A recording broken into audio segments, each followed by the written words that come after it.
Welcome to Module 3. Let's learn all about FICO. As we discussed in our brief history of credit reporting, the technology calculating the credit score was standardized by Fair, Isaac & Company, known today as FICO. FICO calculates a FICO score, which is provided to three major credit bureaus, TransUnion, Equifax, and Experian. Lenders may use the FICO score only or buy a credit report from one of the credit bureaus to have a better picture of your financial situation. FICO is not just one score. It actually has 16 subsets that are used in different credit situations. The most commonly requested FICO scores are FICO 8 and then FICO 9. These scores are typically used by credit card companies and auto lenders. FICO 8 and FICO 9 will look at your experience with these types of credit to help lenders evaluate your overall credit worthiness. If you are applying for a mortgage, FICO 2, FICO 4, or FICO 5 will be used for mortgage lending by Experian, TransUnion, and Equifax, respectively. FICO scores range from 300 to 850, with 850 being considered a perfect score.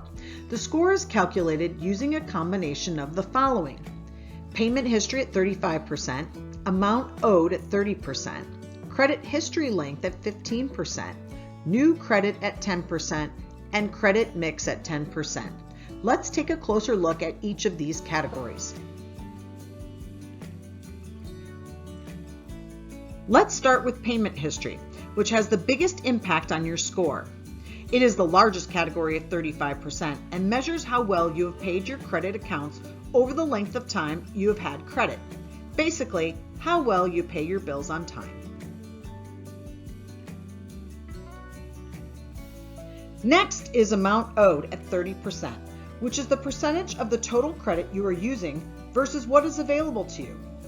If you had $3,000 of purchases across 3 credit cards, each with a $5,000 limit, then you have a 20% utilization rate.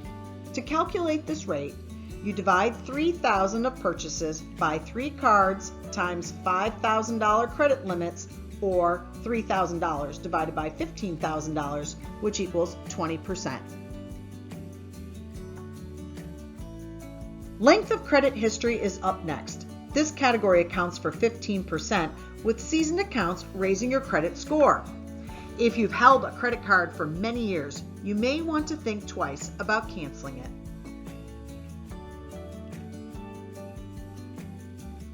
Now let's move on to the smaller categories, starting with new credit. This metric accounts for 10% of the total score, and borrowers are downgraded if they open multiple new accounts all at once. So don't go out and get a new credit card, apply for a car loan, and look for a mortgage all at once.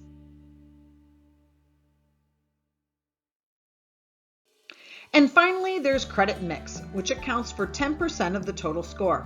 FICO rewards people for managing multiple different types of debt, like auto loans, mortgages, and credit cards.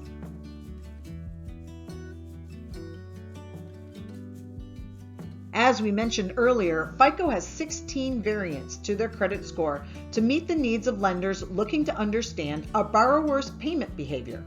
Usually these scores are tailored to support auto, credit card, and mortgage lender requirements. In conclusion, FICO analyzes 5 components with different weights to determine a FICO score. FICO assigns the largest percentage to payment history in its scoring methodology. And FICO has many scores to meet lender requirements on borrowers' behavior.